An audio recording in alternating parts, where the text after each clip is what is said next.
Antes de empezar, quiero dejar algo muy claro, cambié el nombre del hospital, de mis compañeros y algunos detalles técnicos para no tener problemas legales ni laborales, ya que sigo trabajando en el sector de la salud hasta el día de hoy. Pero lo que voy a contar ocurrió exactamente como lo recuerdo, minuto a minuto. Durante años pensé que era producto del cansancio, del estrés o de la imaginación, pero lo que viví me demostró que hay cosas en este mundo que ni la ciencia ni la medicina pueden explicar. Siempre fui una persona muy racional, jamás creí en fantasmas, en espíritus ni en sucesos sobrenaturales. Para mí, cualquier historia extraña que ocurriera en un hospital tenía una explicación lógica: agotamiento acumulado, falta de sueño, la tensión de ver sufrir a personas todos los días o incluso fallas en los equipos. Después de todo, los hospitales son lugares donde la vida y la muerte conviven en el mismo pasillo, y es normal que la mente juegue malas pasadas cuando uno lleva varias noches sin descansar bien. Eso era lo que yo creía firmemente, hasta que conocí a la paciente del cuarto 407. Todo comenzó hace unos 3 años,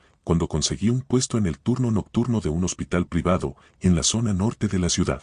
El edificio tenía unos 40 años, y aunque lo habían remodelado varias veces, todavía conservaba esa estructura antigua: pasillos largos con techos altos, paredes de color blanco que se habían vuelto ligeramente amarillentas con el paso del tiempo, y un silencio especial que solo se siente en estos lugares cuando cae la noche. Los enfermeros tenemos una frase que repetimos entre nosotros: después de las 2 de la mañana, el hospital cambia. Ya no se escuchan los pasos apresurados de los médicos, ni las conversaciones de las familias, ni el ruido de las camillas. Todo se vuelve más denso, más pesado. Los sonidos de los monitores cardíacos, de las bombas de suero y de las puertas al cerrarse parecen amplificarse, como si el aire mismo retuviera el ruido. Mi compañera de turno era Laura, una enfermera con más de 15 años de antigüedad, que conocía cada rincón, cada sistema y cada historia de ese lugar. La primera noche que estuvimos juntos, mientras revisábamos los expedientes antes de que oscureciera, me dio un consejo que en ese momento me pareció una broma de mal gusto para asustar al nuevo. «Oye», me dijo en voz baja, sin levantar la vista de sus papeles,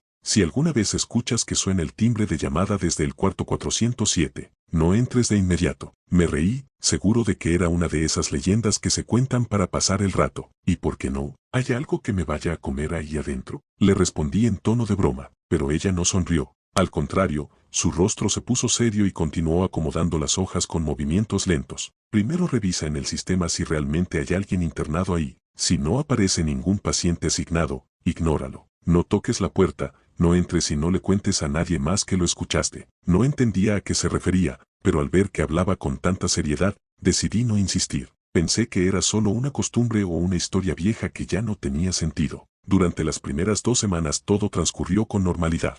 Revisaba los signos vitales, administraba medicamentos, cambiaba los sueros y atendía a los pacientes que se despertaban con dolor o ansiedad. Nunca escuché nada fuera de lo común, y el cuarto 407 siempre aparecía marcado como «desocupado» en todas las pantallas. Hasta un martes. Eran exactamente las 3:17 de la madrugada. Lo recuerdo perfectamente porque acababa de mirar el reloj antes de sentarme un momento a descansar. De repente, la luz roja del sistema de llamadas se encendió y el timbre sonó con un tono agudo y constante. En la pantalla, junto al número de piso, apareció claramente cuarto 407. Tomé mi libreta, mi lámpara de mano y caminé hacia ese pasillo. Mientras avanzaba, noté algo extraño: las luces del corredor parpadeaban muy lentamente, como si la corriente eléctrica fallara, dejando zonas en sombra y otras iluminadas por instantes. El aire se sentía más frío que en el resto del piso, y olía a algo parecido a agua estancada y tela vieja. Cuando llegué frente a la puerta, vi que estaba entreabierta, dejando escapar un poco de oscuridad desde adentro. Toqué 2 veces con los nudillos y dije en voz alta: «¿Enfermería, me llaman?». Nadie respondió. Empujé la puerta con cuidado y encendí la luz. La habitación estaba completamente vacía. La cama estaba perfectamente tendida, con las sábanas estiradas sin una sola arruga. No había medicamentos en la mesa de noche, ni ropa, ni documentos, ni siquiera el monitor cardíaco conectado. Solo había una silla de madera, apoyada contra la pared, junto a la ventana cerrada. Regresé a la estación de enfermería confundido. Laura me observó desde lejos, con una expresión que ya me resultaba familiar. «¿Entraste?», me preguntó antes de que yo dijera nada. Asentí con la cabeza. «Sí, pero estaba vacío. Debe haber sido una falla del sistema». Ella bajó la mirada y suspiró con preocupación. «Te dije que no lo hicieras sin revisar primero». Revisamos juntos el registro electrónico y el libro de admisiones. El cuarto 407 llevaba desocupado casi 4 meses. La última persona que había estado allí había sido dada de alta hacía mucho tiempo,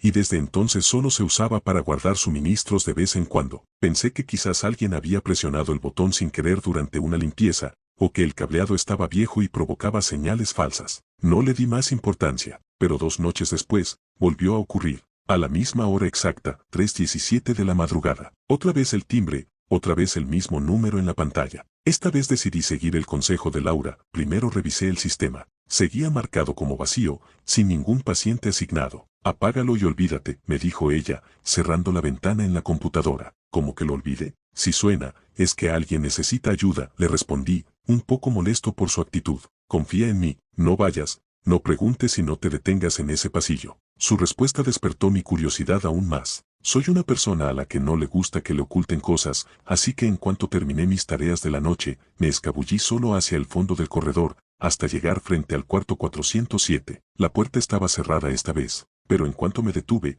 escuché algo que me heló la sangre. Desde el otro lado llegaba un sonido suave, rítmico, constante. Era una respiración, lenta, profunda, pesada, como la de alguien que duerme profundamente pero con dificultad. Sentí un nudo en el estómago que no me dejaba respirar bien. Me acerqué despacio a la pequeña ventana de vidrio opaco que tenía la puerta, me pegué a ella y miré hacia adentro. Lo que vi me hizo retroceder un paso. La cama ya no estaba vacía. Allí había una mujer acostada, muy delgada, casi transparente, cubierta hasta el cuello con una sábana blanca que parecía más vieja que las demás. Su cabello negro y largo caía sobre la almohada, cubriéndole parte del rostro. Estaba inmóvil, pero esa respiración seguía escuchándose claramente. Pensé que el sistema tenía un error y que acababan de ingresar a alguien sin actualizar los registros. Abrí la puerta de golpe y encendí la luz de inmediato. Y entonces, la habitación estaba otra vez completamente vacía. No había nadie. La cama volvía a estar tendida como si nunca hubiera sido usada. Lo único que había cambiado era la posición de la silla. Ahora estaba colocada justo al lado de la cama, como si alguien la hubiera movido hacía unos minutos. Estoy completamente seguro de que antes estaba junto a la ventana. Esa noche ya no pude concentrarme en nada más. Cuando terminó el turno, le conté todo a Laura, sin omitir un solo detalle. Ella escuchó en silencio, y luego suspiró como si hubiera repetido la misma historia cientos de veces con otros enfermeros. Entonces me confesó la verdad. Hace más de 20 años, me dijo en voz baja, mirando hacia el suelo, una mujer de unos 30 años fue internada en ese cuarto. Llegó con síntomas muy extraños, debilidad extrema, dolor generalizado, insomnio severo y miedo constante. Pero lo más raro era que todos sus análisis, radiografías y estudios salían perfectos. No tenía ninguna enfermedad, ninguna infección, ningún problema que pudiera explicar su estado. Cada noche, su condición empeoraba. Ella decía que no podía dormir porque sentía que alguien la observaba desde el techo. Aseguraba que, en cuanto apagaban las luces, entraba otra mujer a la habitación, se sentaba en esa silla y se quedaba mirándola sin moverse durante horas. Los médicos pensaron que sufría de delirios, estrés o trastornos mentales, y le recetaron medicamentos para calmarla. Pero los días pasaron y ella seguía diciendo lo mismo, hasta que varios enfermeros empezaron a reportar lo mismo. En la madrugada, veían una sombra en la ventana, o escuchaban pasos dentro del cuarto, o veían la silla moverse sola. Una madrugada, al pasar por el pasillo, encontraron a la paciente muerta en su cama. No tenía heridas, ni paros cardíacos, ni nada que indicara la causa de su fallecimiento. Simplemente había dejado de vivir. El hospital cerró el expediente de forma discreta, remodeló el cuarto cambiando hasta el color de las paredes y prohibió que se hablara del asunto. Querían que todo quedara en el olvido. Pero desde entonces, añadió Laura con voz temblorosa, cada vez que alguien entra al cuarto 407 cuando está vacío, o escucha el timbre, o se detiene ahí, empieza a verla, a ella o lo que quedó de ella. Me reí nerviosamente, intentando convencerme de que era solo una leyenda para asustar a los nuevos. Pero desde ese día, las cosas comenzaron a cambiar. Primero fueron detalles pequeños, escuchaba pasos suaves detrás de mí mientras caminaba por los pasillos, pero al girarme no había nadie. Luego empecé a encontrar huellas húmedas en el suelo, pequeñas marcas de pies descalzos que iban desde el fondo del corredor hasta el frente de mi estación, y que se secaban y desaparecían en cuestión de segundos. Después empezaron los sueños. Todas las noches,